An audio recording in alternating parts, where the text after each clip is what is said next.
सब केहू जागी माल संग फोनवा पर केहू न लागी। रात के पलान बाटे सब केहू जागी मलिया से फोनवा पर केहू न लागी। सभे सुन बताई क्लियर रे, सभे सुन बताई क्लियर रे। डीजे बाजी जाके बीच दियर रे, सभे बोली हैप्पी न्यू ईयर रे।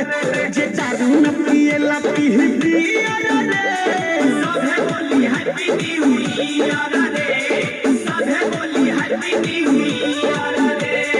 दीवा में दीवा अभी कहा, दीवा में दीवा, दीवा में बियर, हमारा से सब रही आजादी सब करवो दिन बहुत मजा मिली।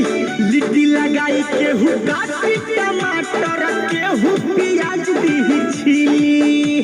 ए हम प्याज वाज नहीं छीलेंगे, लत है दुगो आलू में छील दो। रही आजादी सब करवो दिन बहुत मजा मिली। लिट्टी लगाई केहू काटी टमाटर केहू प्याज दी छीली। केहू कोरी न मुहला लपियर रे, केहू कोरी न मुहला लपियर रे। ओके डियर डीजे बाजी जाके बीच दियर रे, सभे बोली हैप्पी न्यू ईयर रे। जे दारू न पिएला पीह बियर रे, सभे बोली हैप्पी न्यू ईयर रे, सभे बोली हैप्पी न्यू ईयर रे।